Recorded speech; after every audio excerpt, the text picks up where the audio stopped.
എല്ലാ വിദ്യാർത്ഥികൾക്കും പുതിയൊരു വീഡിയോയിലേക്ക് സ്വാഗതം.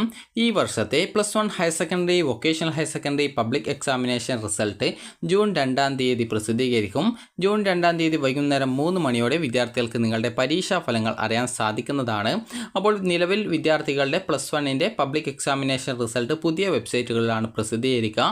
+1 റിസൾട്ട് സാധാരണഗതിയിൽ ഒരു വെബ്സൈറ്റിലെ പ്രസിദ്ധീകരിക്കാറുള്ളൂ. മുമ്പ് kerala-results.nic.in എന്നുള്ള വെബ്സൈറ്റിലായിരുന്നു റിസൾട്ട് പ്രഖ്യാപിച്ചിട്ടുണ്ടായിരുന്നത്. അത് പ്രസിദ്ധീകരിക്കാറുണ്ടായിരുന്നത്.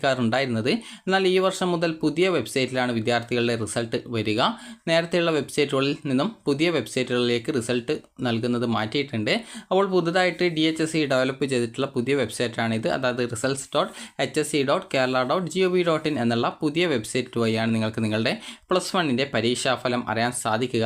അപ്പോൾ വിദ്യാർത്ഥികൾക്ക് എങ്ങനെയാണ് +1ൻ്റെ പബ്ലിക് എക്സാമിനേഷൻ റിസൾട്ട് ചെക്ക് ചെയ്യുക എന്നുള്ളതും, അതുപോലെ തന്നെ +1ൻ്റെ റിസൾട്ട് ജൂൺ 2-ാം തീയതി വൈകുന്നേരം 3 മണിയോടെയാണ് വരിക. അപ്പോൾ ഇത് സംബന്ധിച്ചുള്ള അപ്കമിങ് റിസൾട്ട്സിൻ്റെ ലിങ്കും കാര്യങ്ങളൊക്കെ വെബ്സൈറ്റിൽ വന്നിട്ടുണ്ട്. അതായത് എക്സ്പെക്റ്റഡ് ഡേറ്റ് എന്ന് പറഞ്ഞുകൊണ്ട് കൊടുത്തിട്ടുണ്ട്. 2/6/2025 3 PM എന്ന് പറഞ്ഞുകൊണ്ട് കൊടുത്തിട്ടുണ്ട്.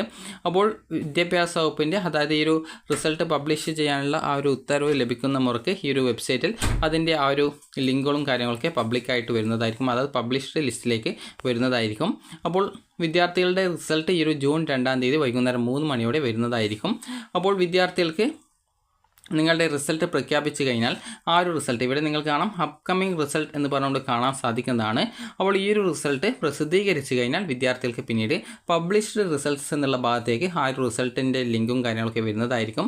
നിലവിൽ റിസൾട്ട് പ്രസിദ്ധീകരിക്കാത്തത് കൊണ്ടാണ് അത് താഴെ അപ്കമിങ് റിസൾട്ട്സിൽ ഉള്ളത്. അപ്പോൾ റിസൾട്ട് ഈ ഒരു ജൂൺ 2-ാം തീയതി വൈകുന്നേരം 3 മണിയോടെ പ്രസിദ്ധീകരിച്ചു കഴിഞ്ഞാൽ, സാധാരണ +1 റിസൾട്ട് പ്രഖ്യാപിക്കാറില്ല, പ്രസിദ്ധീകരിക്കാറ് മാത്രമാണ് ചെയ്യാറുള്ളത്. അപ്പോൾ +1ൻ്റെ റിസൾട്ട് വന്നു കഴിഞ്ഞാൽ വിദ്യാർത്ഥികൾക്ക് ഇവിടെ പബ്ലിഷ്ഡ് റിസൾട്ട്സിൽ നിങ്ങളുടെ ആ ഒരു റിസൾട്ട് വരുന്നതായിരിക്കും. അപ്പോൾ റിസൾട്ട് വന്ന ശേഷം വിദ്യാർത്ഥികൾക്ക് ഇവിടെ എക്സാം എന്നുള്ള ഭാഗത്ത് നിങ്ങൾക്ക് ഇതുപോലെ, അതായത് ഇവിടെ താഴെ കൊടുത്തിട്ടുണ്ട്, അതായത് VHSE NSQF first year March examination 2025, അതുപോലെ HSE first year March examination 2025 എന്ന് പറഞ്ഞുകൊണ്ട് കാണാൻ പറ്റും. അപ്പോൾ ആ ഒരു പേരായിരിക്കും എക്സാം എന്നുള്ള ഭാഗത്ത് ഉണ്ടാവുക. അതുപോലെ തന്നെ ഒരു ജൂൺ 2-ാം തീയതി ആയിരിക്കും ഇവിടെ പബ്ലിഷ്ഡ് ഓൺ എന്നുള്ള ഭാഗത്ത് ഉണ്ടാവുക. അതുപോലെ തന്നെ ഇവിടെ ആക്ഷൻസ് എന്നുള്ള ഭാഗത്ത് വിദ്യാർത്ഥികൾക്ക് ചെക്ക് റിസൾട്ട് എന്നുള്ള ലിങ്ക് കാണാൻ സാധിക്കും.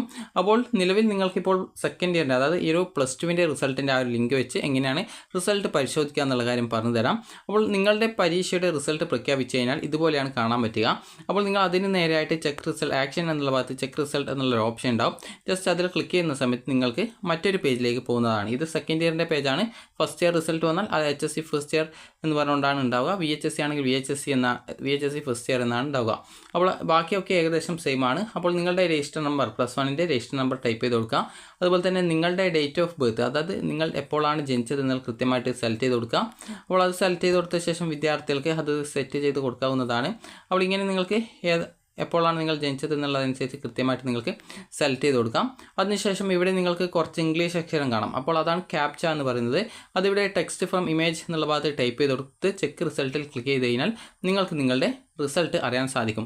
ചിലപ്പോൾ നിങ്ങൾക്ക് ഇവിടെ ഈ ഒരു ക്യാപ്ചർ എന്തെങ്കിലും തെറ്റായിട്ടാണ് ഉള്ളതെങ്കിൽ ഇവിടെ നടുക്കായിട്ട് ഒരു റിഫ്രഷ് ബട്ടൺ നിങ്ങൾക്ക് കാണാം. ജസ്റ്റ് അത് ക്ലിക്ക് ചെയ്യുന്ന സമയത്ത് ഇപ്പുറത്തെ ആ ഒരു ഇംഗ്ലീഷ് അക്ഷരമൊക്കെ ചേഞ്ച് ആയിട്ട് വരുന്നതായിരിക്കും.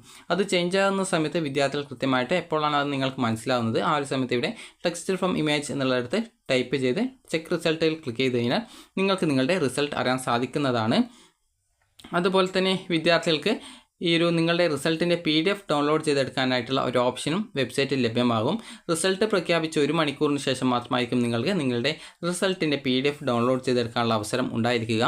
അപ്പോൾ റിസൾട്ടിൻ്റെ PDF ഡൗൺലോഡ് ചെയ്തെടുക്കാനായിട്ട് നിങ്ങൾക്ക് ഇവിടെ നേരത്തെ പറഞ്ഞതുപോലെ രജിസ്റ്റർ നമ്പറും ഡേറ്റ് ഓഫ് ബർത്തും കൊടുക്കുക. ഇവിടെ കാണുന്ന ഇംഗ്ലീഷ് അക്ഷരം നിങ്ങൾ ആ ഒരു സമയത്ത് ഏതാണോ പുതുതായിട്ട് കാണുന്നത് അത് കൃത്യമായിട്ട് ആ ഒരു പുതിയ ഇംഗ്ലീഷ് അക്ഷരമായിരിക്കും കാണാൻ പറ്റുക. അത് കൃത്യമായിട്ട് ടൈപ്പ് ചെയ്ത് കൊടുക്കുക. ടൈപ്പ് ചെയ്ത് കൊടുത്ത ശേഷം നേരെ ഡൗൺലോഡ് PDFൽ ക്ലിക്ക് ചെയ്ത് കഴിഞ്ഞാൽ നിങ്ങളുടെ ഫോണിലേക്ക് നിങ്ങൾക്ക് PDF ഡൗൺലോഡ് ചെയ്ത് കിട്ടുന്നതായിരിക്കും. അപ്പോൾ മുൻവർഷത്തിന് വിപരീതമായിട്ട് ഈ വർഷം വിദ്യാർത്ഥികൾക്ക് സ്കൂൾ വൈസ് റിസൾട്ട് പരിശോധിക്കാനുള്ള ലിങ്കുകൾ ഒഴിവാക്കിയിട്ടുണ്ട്. അപ്പോൾ മുൻവർഷം ഈ ഒരു SSLC അതുപോലെ +2 റിസൾട്ടുകളുടെ സ്കൂൾ വൈസ് റിസൾട്ട് അറിയാനുള്ള അവസരം കൊടുത്തിട്ടുണ്ടായിരുന്നു. എന്നാൽ ഈ വർഷം +2 റിസൾട്ട് വന്ന ശേഷം SSLC +2 റിസൾട്ടിൻ്റെ സ്കൂൾ വൈസ് റിസൾട്ട് ലിങ്കുകളൊന്നും വെബ്സൈറ്റിൽ ഉണ്ടായിരുന്നില്ല. അതുപോലെ തന്നെയായിരിക്കും +1ൻ്റെ റിസൾട്ട്. +1ൻ്റെ നിങ്ങളുടെ ഇൻഡിവിജ്വൽ റിസൾട്ട് മാത്രമായിരിക്കും നിങ്ങൾക്ക് അറിയാൻ സാധിക്കുക. സ്കൂൾ വൈസ് റിസൾട്ട് സ്കൂളുകൾക്ക് മാത്രമാണ് അറിയാനായിട്ട് സാധിക്കത്തുള്ളൂ. അപ്പോൾ വിദ്യാർത്ഥികളെല്ലാവരും മികച്ച മാർക്ക് ലഭിക്കട്ടെ എന്ന് ആശംസിക്കുന്നു. അപ്പോൾ വിദ്യാർത്ഥികൾക്ക് ഈ ഒരു വീഡിയോ ഉപകാരപ്രദമായിട്ടുണ്ടെന്ന് കരുതുന്നു. ഉപകാരപ്രദമായിട്ടുണ്ടെങ്കിൽ ലൈക്ക് ചെയ്യുക, ഷെയർ ചെയ്യുക. Thank you for watching.